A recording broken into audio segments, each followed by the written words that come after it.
Hi kids, it's Miss Erica here, and today we're going to be reading The Nutcracker in Harlem, written by T.E. McMurrow, illustrated by James Ransom.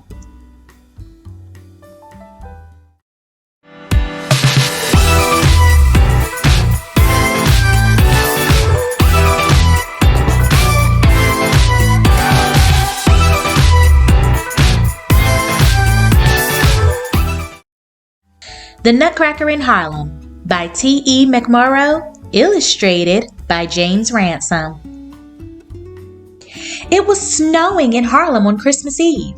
The party at Marie's house swirled with colors, gold and red and green.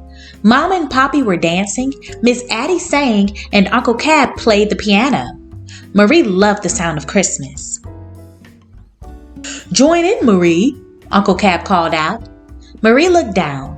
She wished she could sing, but Marie was afraid she wasn't any good. Certainly not like Miss Addie or Uncle Cab. The song ended. It was time for gifts. Every year, Uncle Cab would give Marie a doll and Freddie some toy soldiers. They were carved from a magical wood, Uncle Cab always said. He handed Freddie his gift. "And now for my Marie," said Uncle Cab. "A nutcracker," said Marie. "A drummer boy nutcracker." "Dum-diddy-dum-dum, dum-dee-dum," played the nutcracker on his drum. Uncle Cab sang a tune to the beat of the little drummer. The room again filled with song. Everyone in the house was singing or dancing. Everyone except Marie. Miss Addie knelt next to Marie. "Will you sing with me, Marie?" she asked. Marie shook her head. "Maybe next time," Miss Addie said.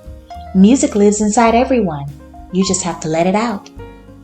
After dinner, Marie took the nutcracker and a slice of sweet potato pie and sat by the Christmas tree. The lights were soft and twinkling. She lay down, closed her eyes, and fell asleep. Marie opened her eyes. The house had gone silent. Outside, it had stopped snowing. A full moon glowed in the sky, and the living room was filled with a ghostly white light. A rustling sound came from the top of the tree where Mama had hung her favorite ornaments, the glass birds. It was almost as if the blue glass bird was moving. It was! The bird fluttered its wings and began to sing. Then the gold bird joined in, and the red one, and the green one too.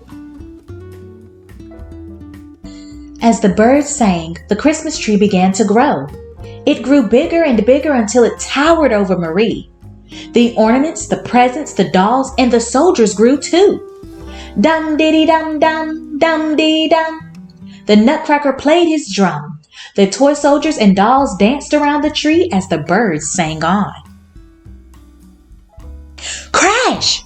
The music stopped. "Candy canes!" a voice squeaked. Marie turned. A mouse army all in uniform was marching toward the tree. A mouse general was leading them, his chest covered with shiny medals. "Candy canes!" he repeated.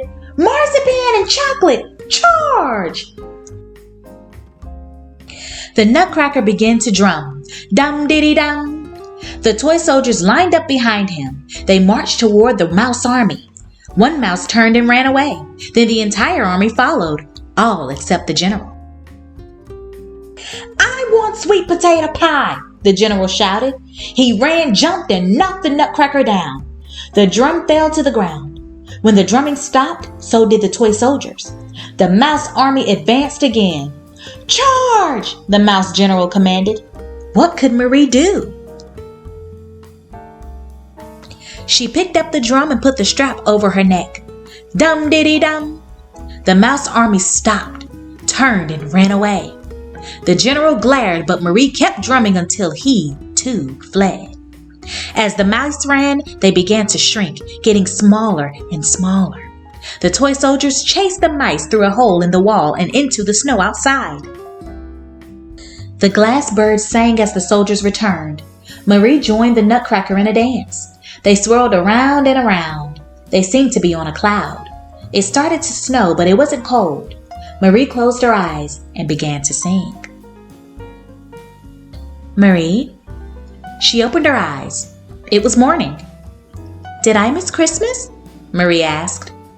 "Of course not, darling. Mama said. Under the tree were Marie's dolls, the Nutcracker and something else, a drum. She picked up the drumsticks. Dum-diddy-dum-dum, dum-dee-dum. Very good, said Uncle Cab. He began to sing a Christmas song. Mama and Poppy and Miss Addie all joined in, and so did Marie. And that's the end of the Nutcracker in Harlem. I love you all so very much. Most importantly, Jesus loves you, and I'll see you back here next time. Bye, y'all.